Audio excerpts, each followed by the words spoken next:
मोरी सुधारहि सो सब भांति, जासु कृपा नहीं कृपा घाती। राम सुस्वामी कुसेवक मोसो, निज दिश देखि दया निधि पोसो। बार बार मैं इस चौपाई का स्मरण करता हूँ। ये दो लाइन की चौपाई जो है, इसमें प्रभु का सारा आशीर्वाद, माता सीता का सारा आशीर्वाद छिपा हुआ है। आप किंकर तो बनिए, आशीर्वाद तो प्रभु श्री राम जी देंगे, इसमें कोई शक नहीं है। कतहूँ मुनिन उपदेसहि ज्ञाना, कतहूँ राम गुण करहि बखाना। यद्यपि अकाम तदपि भगवाना, भगत बिरह दुख दुखित सुजाना। एहि विधि गयहूँ काल बहु बीती, नित नय होए राम पद प्रीति। नेमु प्रेम शंकर कर देखा, विचल हृदय भगति के रेखा। प्रगटे राम कृतज्ञ कृपाला, रूपशील निधि तेज विशाला। बहु प्रकार शंकर ही सराहा, तुम बिनु अस व्रत को निर्वाहा। बहु विधि राम शिवहि समुझावा, पार्वती कर जन्म सुनावा। अति पुनीत गिरिजा के करणी, विस्तर सहित कृपा निधि वरनी। अब बिनती मम सुनहु शिव, जो मो पर निज नीहूँ। जाई विवाहूँ शैलजहि, यह मोई मांगे देहूँ। प्रमात सियावर रामचंद्र शंकर जी भजो। वे कहीं मुनियों को ज्ञान का उपदेश करते हैं और कहीं प्रभु श्री रामचंद्र जी के गुणों का वर्णन करते हैं। यद्यपि सुजान शिव जी निष्काम है, तो भी वे भगवान अपने भक्त सती के वियोग के दुख से दुखी हैं। इस प्रकार बहुत समय बीत गया। प्रभु श्री रामचंद्र जी के चरणों में नित्य नई प्रीति हो रही है।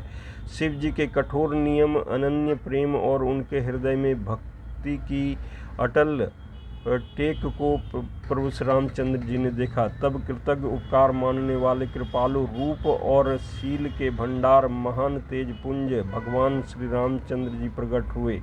उन्होंने बहुत तरह से शिव जी की सराहना की और कहा कि आपके बिना ऐसा कठिन व्रत कौन निभा सकता है। प्रभु रामचंद्र जी ने बहुत प्रकार से शिव जी को समझाया और पार्वती का जन्म सुनाया।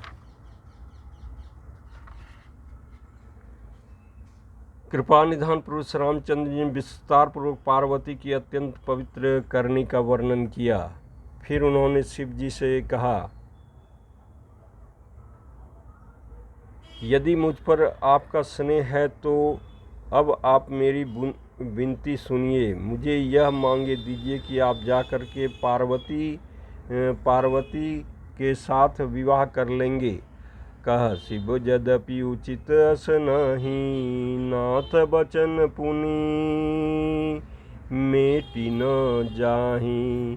सिर दरिया यशु करे तुम्हारा, परम धर्म यह नाथ हमारा। मातु पिता गुर प्रभु के बानी, बिनहि विचार करिय शुभ जानी। तुम सब भांति परम हितकारी, आज्ञा सिर पर नाथ तुम्हारी। प्रभु तो सुनि शंकर बचना, भगति विवेक धर्म जुत रचना।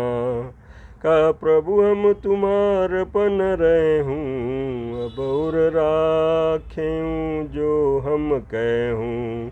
अंतर्धान भय अस भासी, शंकर सो अमूर्ति उर राखी। तब ही सप्त ऋषि शिव पहि आए, बोले प्रभु अति बचन सुहाए। पार्वती पहि जाई तुमो, प्रेम परीक्षा लेहूँ। गिरहि प्रेरि पठयऊँ भवनो, दूरी करेऊँ संदेहु। प्रमात सियावर रामचंद्र शंकर जी भजो। यहाँ देखिए भगवान शिव भी ऐसा कहते हैं कि माता पिता गुरु और स्वामी की बात को बिना ही विचारे शुभ समझ करके उनका मानना पालन करना चाहिए। फिर आप तो सब प्रकार से मेरे परम हितकारी हैं। हे नाथ, आपकी आज्ञा मेरे सिर पर है। शिव जी की भक्ति, ज्ञान और धर्म से युक्त वचन रचना सुनकर के प्रभु श्री रामचंद्र जी संतुष्ट हो गए। प्रभु ने कहा, हे हर, आपकी प्रतिज्ञा पूरी हो गई। अब हमने जो कहा है उसे हृदय में रखना। इस प्रकार कहकर प्रभु श्री रामचंद्र जी अंतर्ध्यान हो गए। शिव जी ने उनकी वह मूर्ति अपने हृदय में रख ली। उसी समय सप्तर्षि शिव जी के पास आए। प्रभु महादेव जी ने उनके अत्यंत सुहावने वचन कहे।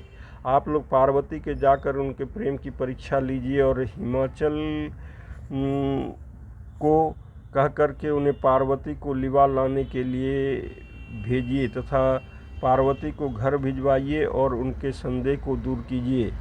ऋषिन गौरी देखी तह कैसी मूर्ति, मंत तपस्या जैसी।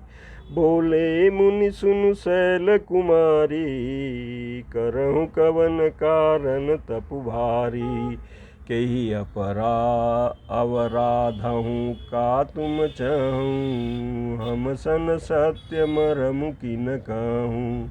कहत बचन मनु अति सकुचाई, हसियऊँ सुनी हमारी जड़ताई। मनु हठ परा न सुनई सिखावा, चहत बारी पर भीति उठावा। नारद का सत्य सोई जाना, बिनु पंखन हम चई उड़ाना। देखो मुनि अविवेकु हमारा, चाई सदा शिवई भरतारा। सुनत बचन बियसे ऋषय, गिरि संभव तब दे।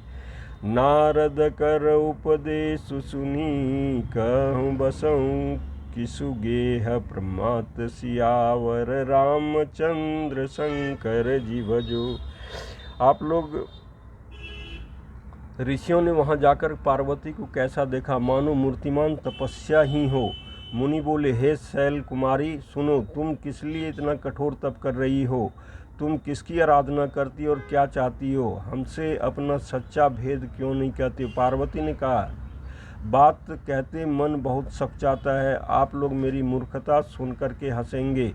मन ने हठ पकड़ लिया है, वह उपदेश नहीं सुनता और जल पर दीवाल उठाना चाहता है। देवर्षि नारद ने जो कह दिया उसे सत्य जानकर के मैं बिना पाँख के उड़ना चाहती हूँ।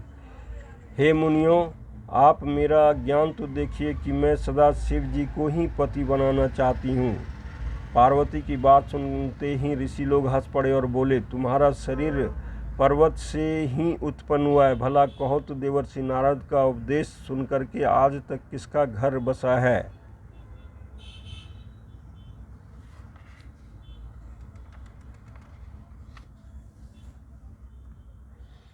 सियावर रामचंद्र शंकर जी भजो।